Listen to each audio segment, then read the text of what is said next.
Para continuar con el esquema de las leyes de Newton, en este video vamos a definir lo que es inercia y fuerza.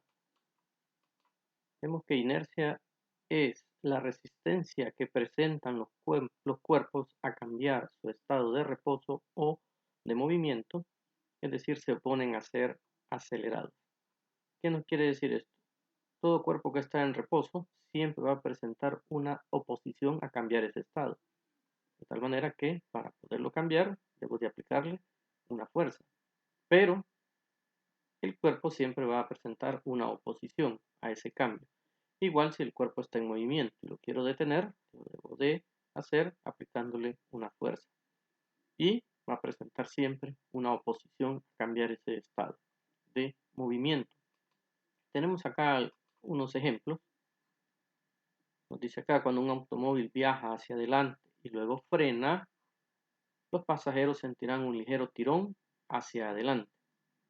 Esto es efecto de la inercia. Entre más alta sea la velocidad del vehículo, mayor será el tirón que se siente.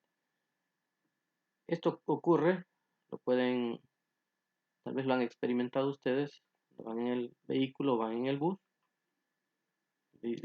va en movimiento, si ustedes no están bien agarrados, frena el bus de repente, ustedes se van hacia adelante, en contra del frenado del bus. ¿Debido a qué? A esa oposición que presentan los cuerpos, la inercia. Otro ejemplo, una persona que va pedaleando en su bicicleta dice avanzará hacia adelante e incluso cuando deje de pedalear continuará brevemente avanzando, esto debido a la inercia del cuerpo. Es decir que cuando yo ya le apliqué una fuerza al pedalear a la bicicleta, avanza, pero por la inercia que trae, dejo de pedalear y voy a seguirme moviendo con la bicicleta. Acá les dejo un enlace donde hay un video en YouTube para que vean otros ejemplos de lo que es la inercia. Ahora la fuerza. Ya vimos algunos tipos de fuerza al inicio en el video 1. Nos dice acá que es una magnitud física que modifica el estado de reposo de movimiento de los cuerpos, es decir, produce una aceleración. Siempre y cuando haya una fuerza externa sobre un objeto, va a hacer que ya sea cambie su estado de reposo y adquiera movimiento, o cambie su estado de movimiento y adquiera el reposo, y por lo tanto aparezca una aceleración. Es una magnitud de tipo vectorial y por lo tanto posee módulo, dirección y sentido. Recordemos, las unidades del Sistema Internacional para la Fuerza son los newton y sus dimensiones son masa, longitud por tiempo a la menor 2. Ahora vamos a definir lo que es la masa inercial y la masa gravitatoria. Masa es un término que se emplea para cuantificar la inercia. Entre mayor sea la masa de un cuerpo, menos se acelerará bajo la acción de una fuerza aplicada. ¿Qué quiere decir eso? La masa está relacionada mucho con la inercia. Entre mayor sea la masa, mayor oposición va a presentar ese cuerpo a cambiar el estado de reposo o de movimiento. La masa inercial la vamos a simbolizar con la letra m sub i. Es un coeficiente característico de cada partícula que representa la oposición de la partícula a ser acelerada. ¿Cómo lo ejemplificamos esto? Pues tenemos acá dos masas diferentes, la masa inercial A y la masa inercial B. Por el tamaño estamos diciendo que la masa inercial B es mayor que la masa inercial A. Le vamos a aplicar la misma fuerza a las dos. ¿Y qué va a suceder? Pues debido a esta fuerza, la masa inercial A adquiere una aceleración A. Pero ¿qué pasa con la masa inercial B? También adquiere una aceleración, pero de menor magnitud. ¿Debido a qué? A que tiene una mayor masa y por lo tanto una mayor inercia. La fuerza es la misma, ¿sí? Pero la masa es mayor. Entonces, donde la masa es mayor, la aceleración es menor. ¿Qué nos lleva a esto? Que la masa es inversamente proporcional a la aceleración. A mayor masa inercial, menor aceleración. Entonces, si queremos llegar a la ecuación, quitamos el símbolo de proporcionalidad y ponemos el de igualdad y sabemos que hay que introducir una constante de proporcionalidad y nos queda así. Al hacer el despeje, el producto masa por aceleración es igual a esa constante. Y aplicado a los dos objetos, la masa inercial de A por la aceleración de A es igual a la masa inercial de B por la aceleración de B. ¿Pero qué es este producto masa por aceleración? Pues es la fuerza que le estamos aplicando. Ahora, la masa inercial es constante para cada cuerpo. Y de acuerdo a esto, se puede establecer lo siguiente. Vamos a poner acá la masa inercial, le aplicamos una fuerza F1 y por consiguiente va a adquirir una aceleración A1. A la misma masa le voy a aplicar una fuerza menor a F1, es la F2. Por consiguiente, va a tener otra aceleración. ¿Pero qué pasó con la aceleración? Como la fuerza disminuyó, la aceleración también disminuyó para la misma masa. Y una tercera fuerza a la misma masa, fuerza 3, que es menor que la fuerza 2 y por consiguiente menor que la fuerza 1. ¿Qué va a pasar con la aceleración? Pues nuevamente va a disminuir. La aceleración 3 es menor que la 2 y también menor que la 1. ¿Cuál es el punto de esto? Que no importa qué fuerza yo le aplique a la masa inercial, la aceleración, bueno, en este caso las fuerzas van disminuyendo, la aceleración va disminuyendo, pero la masa inercial permanece constante, no cambia. Entonces, al hacer el cociente, fuerza 1 entre aceleración 1, fuerza 2 entre aceleración 2 y fuerza 3 entre aceleración 3, lo que obtengo es el mismo valor. ¿Y qué representa ese valor? Pues la masa inercial del objeto. En otras palabras, cuando nosotros calculamos por esta fórmula la masa, es decir, tengo una masa, le aplico una fuerza y a partir de esa fuerza puedo medir la aceleración que adquiere. Al dividir esa fuerza entre la aceleración, estoy obteniendo de una manera indirecta, o más bien una medición indirecta, la masa de ese objeto. Esa es la masa inercial, cuando se calcula a través de esta fórmula, en que consiste la masa gravitatoria, simbolizada por m sub g.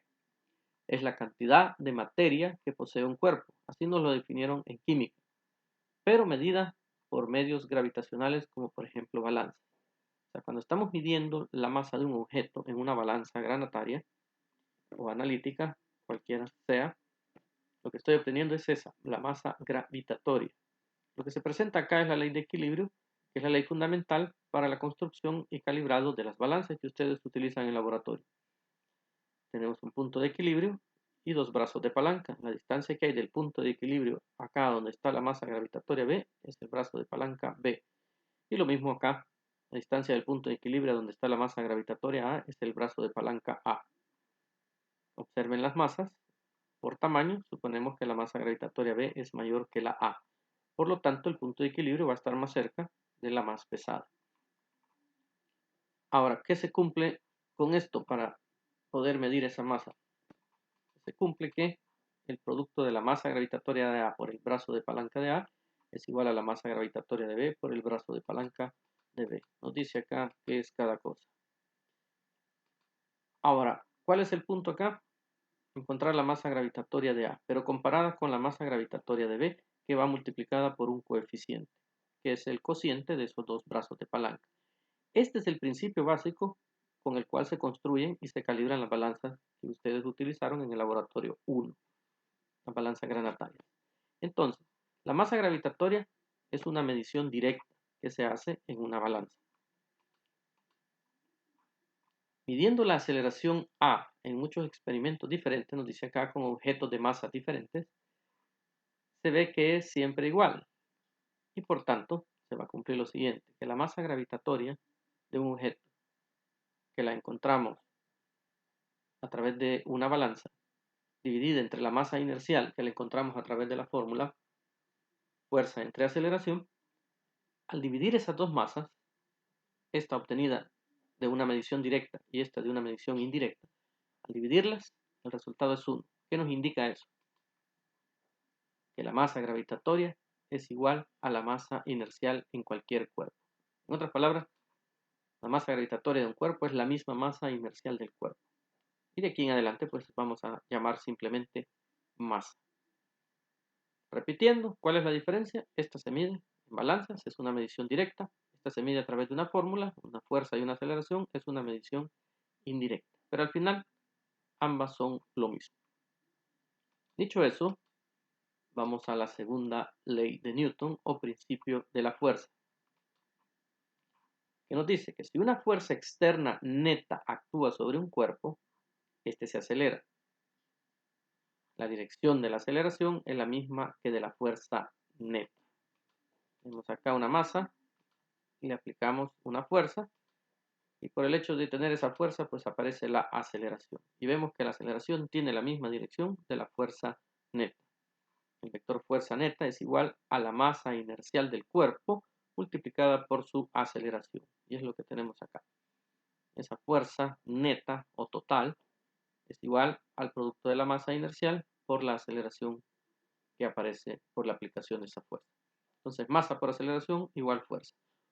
Pero como los problemas que se nos van a presentar no solo va a haber una fuerza, van a haber varias aplicadas a la masa, ¿qué vamos a hacer? Sumar vectorialmente todas esas fuerzas. Entonces, ¿qué representa esta fuerza? La fuerza resultante. Va a ser igual a la masa del cuerpo por la aceleración resultante. Esa es básicamente la segunda ley de Newton o principio de la fuerza. Y algo bien importante, lo que es la condición de equilibrio dinámico en la traslación. ¿Qué nos dice?